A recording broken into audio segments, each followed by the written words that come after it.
Remix. Alright.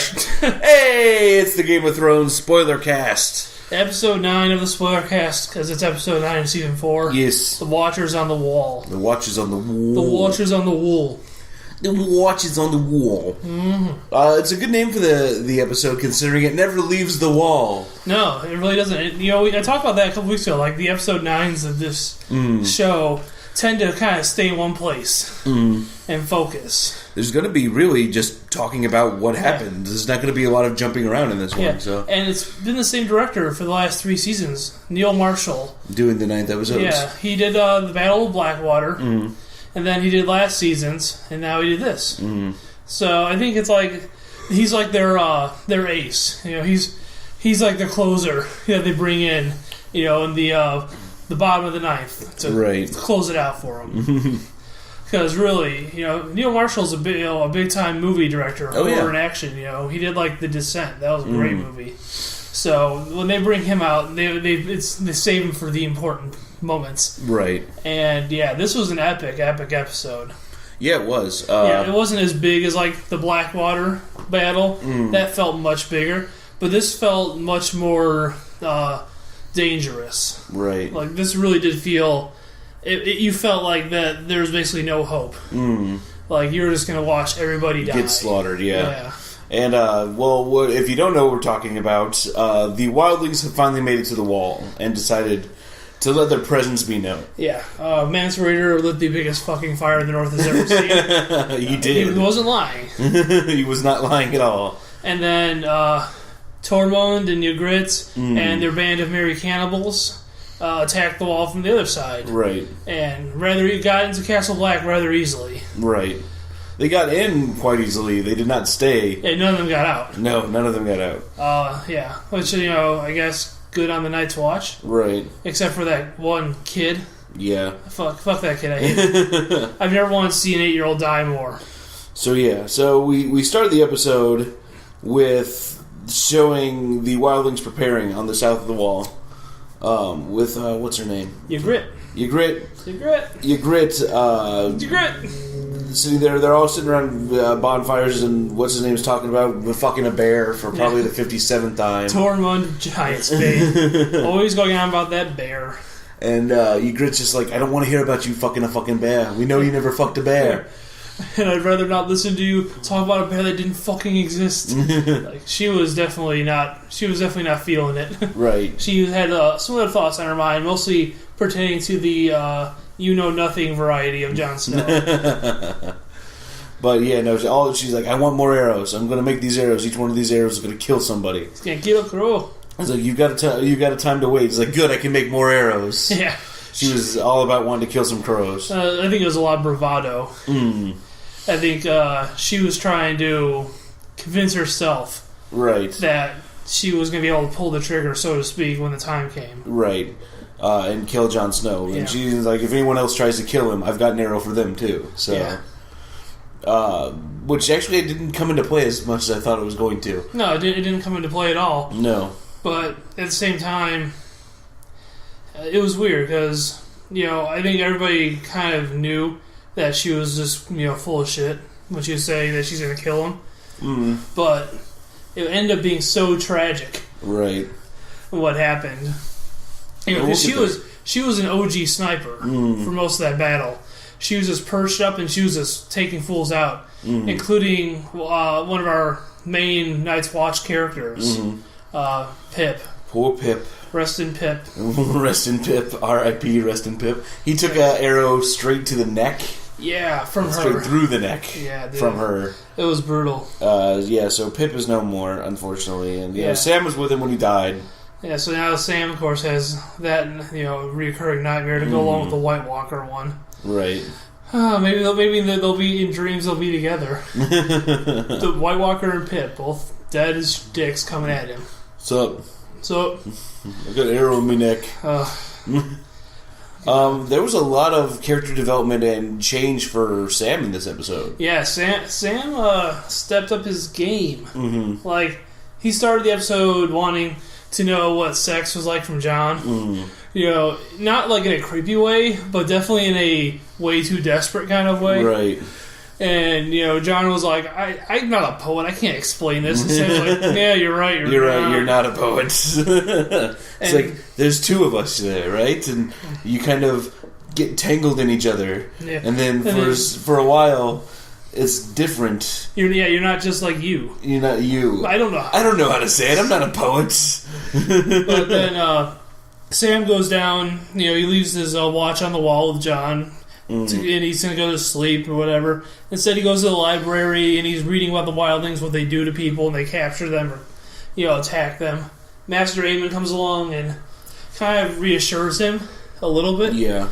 You know, talking about his time when he was younger, you know, and with ladies and stuff. Basically telling Sam straight up, like, look, man, I know you're in love with this chick. And, you know, reading about all the things that could have happened to her isn't going to make anything better. Right. And, you know, we all like to dwell in the past right before we're about to die. And then Sam kind of gives him this look, and Aemon just, like, you know, smiles and blows out the candle. And he's like, go get some sleep. Like a boss. So that was funny. And then, of course, Gilly shows up at Castle Black because she survived, because she's a survivor. Right. I think it's the easiest way to explain that. Yeah, pretty much. And Pip's guarding the gate, and he won't let her in. And then Sam's like, open the fucking gate! I've never heard you swear. Swear, Sam. And it was the last time you ever heard Sam swear. Oh. Are you sure? Pretty sure, yeah, because the battle started immediately after that. Oh, yeah, it's the last time you heard it in the episode. I thought you meant like it's the last time you heard him swear. No, it was the last time Pip heard him swear. Oh, yeah, Pip heard him swear. That's true. Yes. Pip is dead, dude. Yeah, Pip is gone. He ain't hear no more swears. So, yeah, Sam got Gillian, told her that wherever she goes, he goes, and then locked her in a basement. Yeah, and then totally sucking smooched. Heroic kiss. And then she made him promise that he would come back for her. Yeah. And then he was actually running around the battle with Pip, like, being the fucking ballsy, like, you know, kind of smart aleck one. You know, it was kind of funny, like, seeing... Well, Pip was scared shitless. Yeah, Pip was. And Sam, because I guess he actually did benefit from that experience with the White Walker, that he was talking about back then, that, you know, he wasn't afraid because he wasn't a brother of the Night's Watch. He wasn't, you know, Sam Tarly, son of, you know, Roland Tarly. He wasn't even a man. He was nothing. And if you're nothing, you have nothing to be afraid of. Right. And then Pip's like, well, you said you're scared now. He's like, I'm not nothing anymore. Yeah. And then he put on some sunglasses and turned around and walked away in slow motion, and these doves flew up behind him. You could hear the Who playing in the background. Yeah. Wow, dude. That was like the worst I've ever heard in my life. That was really bad. Let me see if I can't remedy it for our audience. It was more like, yeah! Like that. But yeah, so... But then Pip died, so... he did, but he died... He died going down fighting, at least. Yeah, he finally killed somebody with his crossbow. And he's like, I got one. And Sam goes, is the battle over then? He's like, no. He's like, nope, keep firing. Keep firing. And then immediately caught arrow through the throat. Right. They zoom on Ygritte's face, and she just kind of squints at them and, you know, and then starts sniping other people. Right. Alistair, this Sarah Thorne, was pretty awesome in this episode. You know, as much as he's usually a miserable cunt to everybody, you know, you can kind of see how it helps to have the guy in charge be a miserable cunt. And he's even talking to John that he's like, you know what being a leader means is that everybody questions you, but you can never question yourself, or else everyone's dead, including the little twats that question you. Right. So it was a neat insight into his character that he's not really that aggressively angry towards people, but he has to be defensive. Right. He has to basically have that barrier because he can't ever show any weakness. Right. So it was interesting. And then he was fighting the lead cannibal guy like a boss. Eventually he took like, you know, a wound to the gut, but survived it for now. Who knows? We didn't see him again after we saw him fall. He got taken indoors probably to get some healing by Master Aemon done. Right. But yeah, I mean, he was a pretty inspiring figure the whole fight. You know, he really did show that he has a lot of capability as a leader. But so did Jon Snow. He left what's his name in charge on top of the wall, the bald guy. I don't even remember his freaking name. Janos Slynt. Janos Slynt? Yeah, the guy used to be head of the guard until Tyrion fired him. Oh, yeah. Yeah, Neckbeard. He left him in charge on top of the wall when he went down to fight for Castle Black. Yeah. And that guy did not want... Alistair, that is. Yeah, Alistair. And he didn't want any of that. No, Slynt was... He's up there, he's like cowering, he's like, giants aren't even real. They're a kid's story. And meanwhile, there's a giant riding a mammoth literally in front of him. Right. So he basically got shell-shocked before the battle even started. So Gren made up some bullshit excuse, said, "Oh, Alistair needs you down below." So Slynt went down and immediately somehow managed to hide in the exact same basement that Gilly was in. Right. So who knows how that's going to bode for Sam. Right. But either way, Janos Slynt, he was saying, when I was head of the guard, I just always took orders. I never had to actually give them. You know, it's like he never had to lead. He's just a fucking empty suit, basically. Right. Thorne, for all his miserable, antics, at least is not an empty suit. Right. He's an actual leader who's battle-hardened and tested and understands the needs and the fluctuations of combat. So, but Alistair did the right thing, He went down to where the Wildlings were already inside Castle Black to fight them off, with his men. Right. So, for as much misery as he causes Jon Snow, a lot of respect for that dude. He's a real fighter. He's a real brother of the Night's Watch. Right. And definitely, him leaving to go fight the Night's Watch eventually puts Jon in charge on top of the wall. Well, after Gren convinces Slynt that, hey, you should go somewhere else. Slynt's like, yeah, you're right, I should. Right. And then Jon just immediately starts barking orders and they manage to repel the mammoth that's trying to pull the gates and all the people that are climbing up. But then Jon goes down into inside Castle Black after sending Gren to reinforce the inner gate to help fight off everybody, and then leaves Dolores Ed in charge. And Ed deploys the most incredible secret weapon I've ever seen in my life. Like, this shit was like somebody was having a really, really weird time in their life when they came up with this idea. It was a really good idea, though. It was basically like a giant morning star attached to the wall. It was like a 100-foot chain with like a 20-foot metal like mace on the end of it that they basically it was buried in the ice, and they basically broke it out and it just swung back and forth, clearing off any of the wildlings that were trying to climb the wall. And there were quite a few. And the scene that we saw them, it didn't so much knock them off the walls, it basically turned them into a fine mist on the wall. Right, yeah, they got misted on that wall, as you so eloquently put it when we were watching. I think all those was like a half-severed arm. Yeah, there was an arm still attached to the wall, and that was like it. But, Jesus. That was just one of those things like... That's one of those things you can tell the guy directing this shit is right now is a horror director. He probably has like horror people working on the special effects. Because that was some definite horror movie shit right there. They just completely missed it. It was like... They were gone. Exactly. Oh man, it was like almost like a polite cough, and there's nothing there. But yeah, no. So as you said, Jon sent Gren, and he told him to take 5 men and go and defend the breach in the wall. Don't let anyone through the inner gate. The inner gate, because they were trying to pull the outer gate off with the mammoth, and they thwarted that. But then the last giant. After he got... There were 2 giants. One took a ballista. Yeah, a ballista. And to the back. And that pissed off the other giant. Yeah, who lifted the gate with his bare hands and walked into the tunnel under the wall. So they sent Gren and 5 guys to basically hold that gate. And they held it at the expense of everybody's lives, and then the giant died too. So that was amazing, though. Like them standing behind the inner gate, like saying the words of the Brotherhood. Yeah. It's just kind of they have a giant barreling down on them. Yeah, it was quite a scene. We didn't get to see the actual battle, but that would have been probably almost too hard. Yeah, they cut away as soon as the giant hit the inner gate, and then when they come back, when John and Sam come back at the end after everything's gone, they're all dead, including the giant. Even Gren's dead, which is really disappointing. And we lost Grin and Pip in this episode. Yeah, which sucks because they're still alive in the books.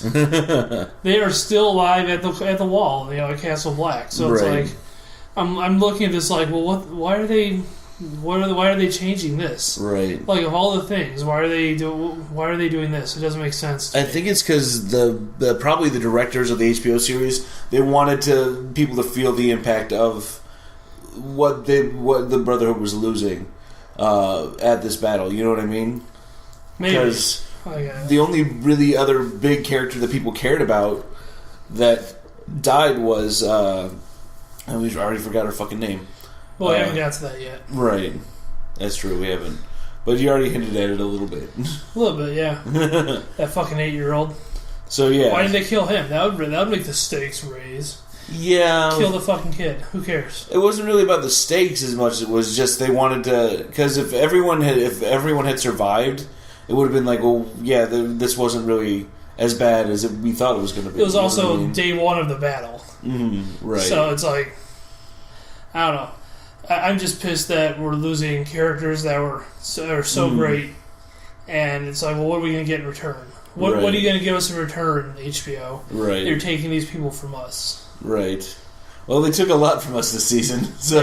Yeah, but most of those things they took, were taken in the book, too. So right. It's one thing to have it mirror the book. It hurts, but it's not like... I don't take it personal. When they start taking people for... They start killing people that George R.R. Martin didn't kill off. Exactly, yeah. Even George R.R. Martin wasn't so cold-hearted as to kill Gren and Pip. In the same episode. They both go down. I mean, good God. Right. What are you doing to us here? So, yeah. But there was one other death, as we were mentioning. Ygritte was killed by some asshole kid. By the 8-year-old that was... The best archer is whatever, yeah. Yeah. The survivor from that village that the Wildlings took. Right. They sent him off running to the wall to cry about it. And it's weird.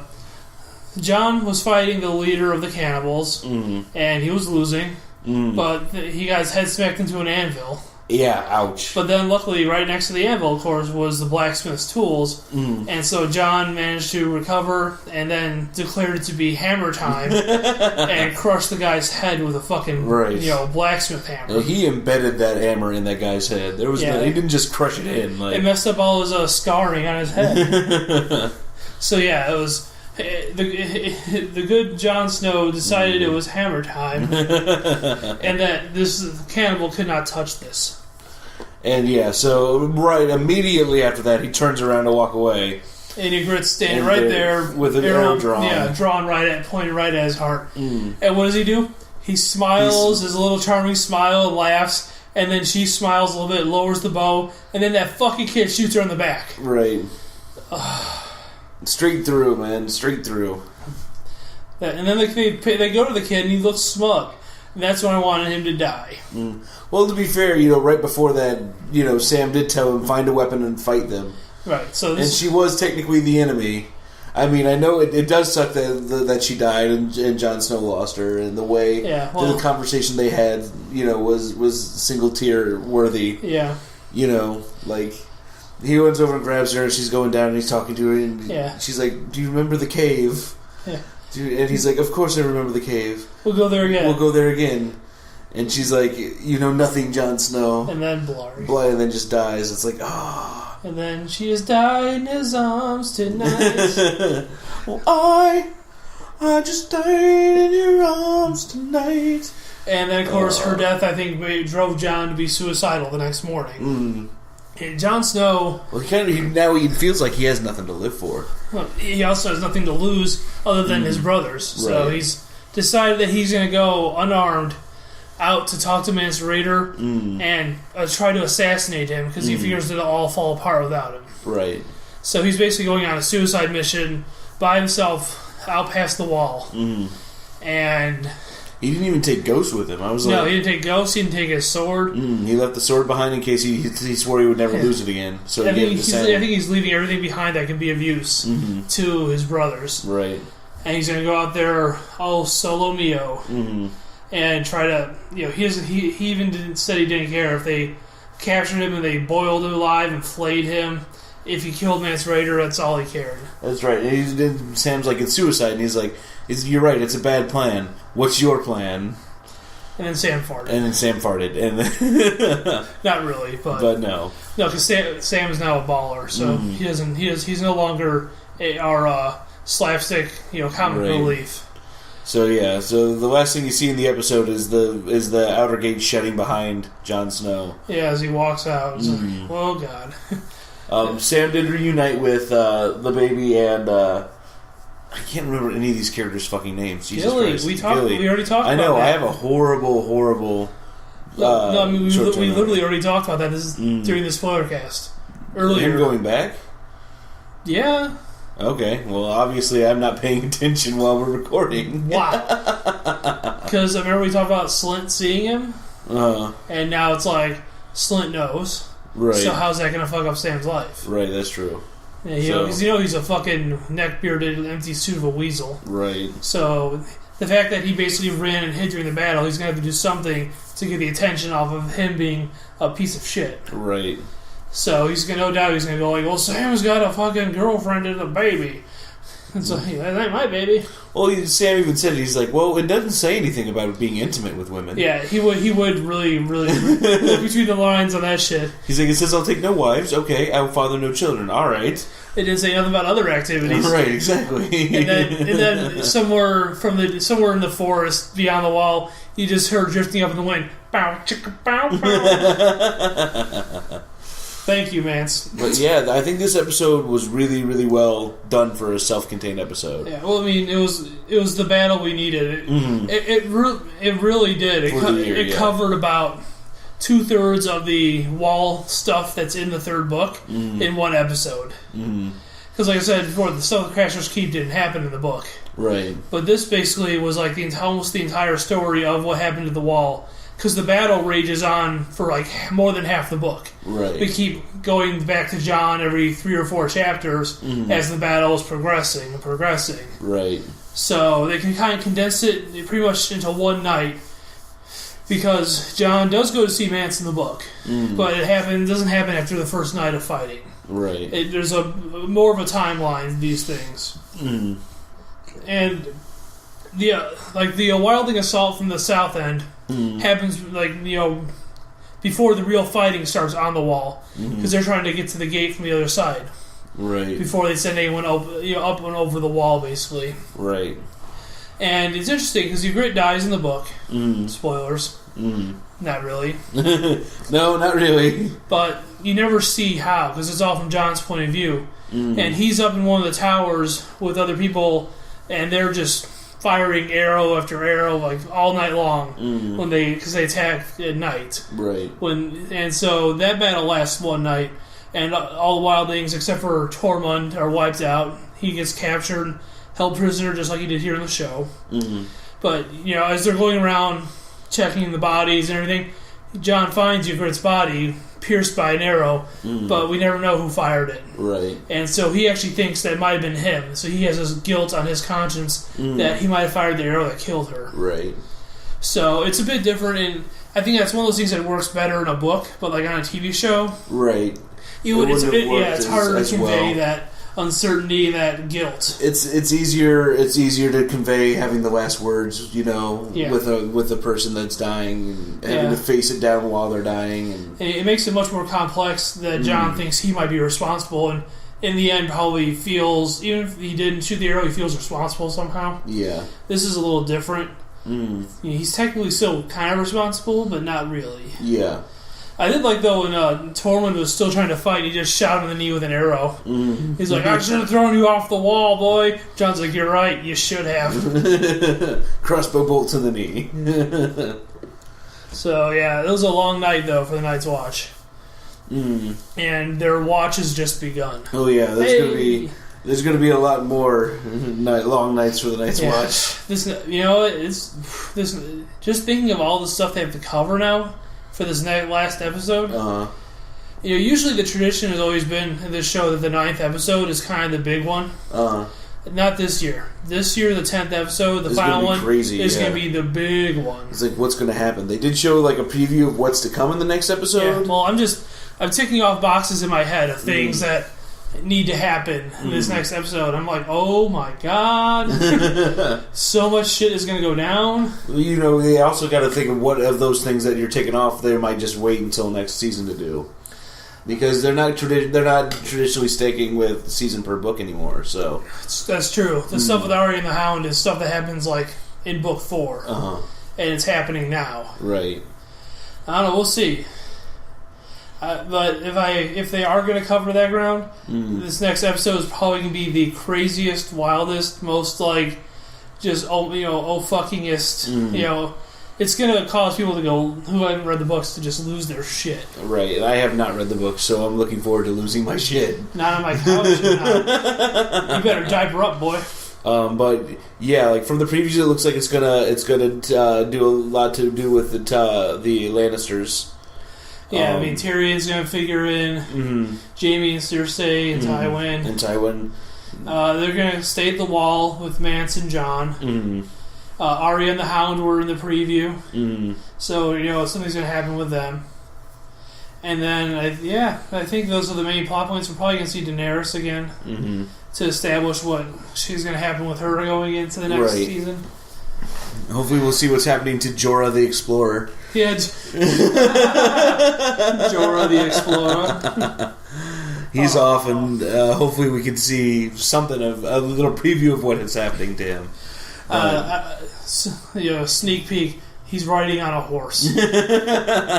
Spoiler: he's riding a horse, but and he's depressed. I think that this Spoilercast, I think it might be a little shorter than other ones, but everything was self-contained in this episode. There wasn't a lot of plot. It was a lot of action, and the action was exciting. It was really, my only gripe is that because it's taking place at the Wall in the middle of the night, it's hard to see everything that's going on, especially when you're watching it in the middle of the day. Right.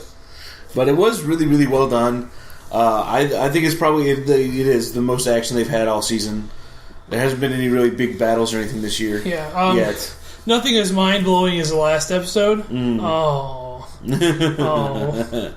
Prince Oberyn. But it was definitely a very impressive, sustained kind of, battle that it did a good job of kind of having these different locations that were near each other, but still feel completely different. Right. So when you would cut to somebody fighting, you knew exactly where they were, if they were in Castle Black itself, or on the Wall, or on the other side of the Wall. Right, like you were the tunnel underneath the wall. They were able to give you immediately, let you know what's going on, where, and why. Right. So, and they did some amazing, there was one really nice shot they did in there. It wasn't really a super long shot, but it kind of was almost like a 360 around the keep. And it was showing the fighting. Like, Sam gets out of the elevator, and he runs to our right. And then it pans left, and you see, Tormund just, tearing it up, running across, walkways and killing people. And then it comes back around. We come back to Sam, who's running towards the cage where Ghost is locked up. Right. So they do this really nice kind of continuous shot where this gives you an idea of the battle that's going on, and you catch Ygritte, in her perch shooting people. You catch Tormund doing his thing.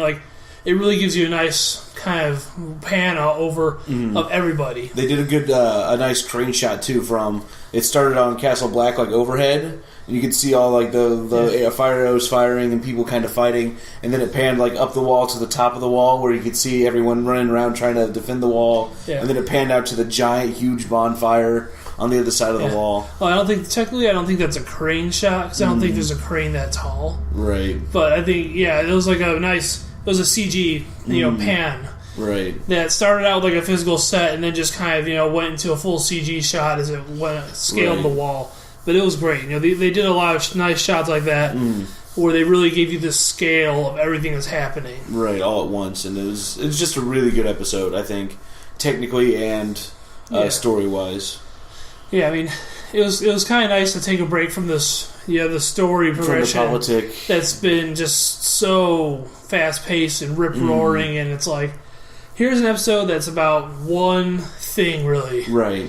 Defending the wall. Mm-hmm. Like, it's kind of got lost the season, all the other stuff that's happening, all the politicking at King's Landing, and the stuff at the Eyrie. Right. It's like, here's the real biggest threat right now this is to what's the going entire on. realm. Yeah, exactly. This is happening right now.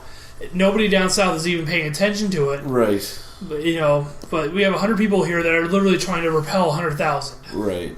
It's a big deal. And it's definitely one of those things, like with some of the southern villages and stuff getting attacked. Is King's Landing going to eventually, take notice of what's going on up north? Well, now that Joffrey's not king, maybe. Yeah. Now that the king is somebody that actually has a heart, and more than that, but the advisors can focus less on trying to corral Joffrey and focus on actually ruling. Right. Because, with the Starks being gone, there's no more real contenders to the throne other than Daenerys. They pretty much bought everybody else out. Right. So, Stannis is out there somewhere, but building an army, hopefully. Yeah, but, he just finally got some money, so he's not there yet to challenge them. Right. So, hopefully now that the dust is kind of settled with, after what happened after Tyrion's trial, that all that business is finally over with. Right. So they can actually kind of focus on figuring out, okay, we got some memos here to catch up on. Let's see what's happening in the rest of the Seven Kingdoms. Right. So, then the news is grim. Yeah, I really kind of hope that the 10th episode gives us some glint as to what's going to happen to Tyrion, because I really don't want to have to wait until next season to find out. I know, right? But I guess we'll cross that bridge when we get there next week. Yeah, I think that I'm pretty much sure that's going to do it for this episode. Yeah, it was just action-packed. It was a lot of fun. I'm bummed out that they killed Pippin Gren. Yeah, that's unfortunate, man. The two characters that I kind of took for granted, I guess. Right. Always assuming they'd just be there because they were there in the books. Right. But at least Gren went out like a champ, and Pip didn't. But he took out a wildling. He did take out a wildling, but he was also, I don't know, like I felt like in the books, when I read stuff about him in the books, like he's like, I've never held an edged sword, and I've never. I was like, I thought that he had, but maybe not. No, remember he was a cheese thief. Oh yeah, that's right.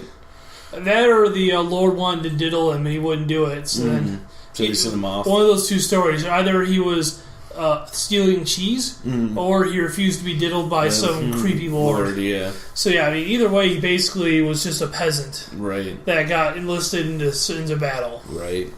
But he survived the Fist of the First Men. He survived Craster's. It's a shame he had to die there. Right.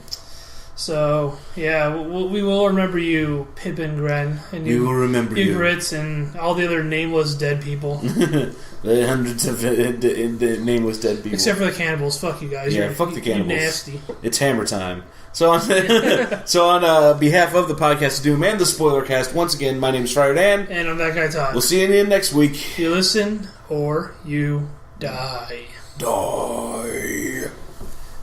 Also, puppies. Yay, puppies.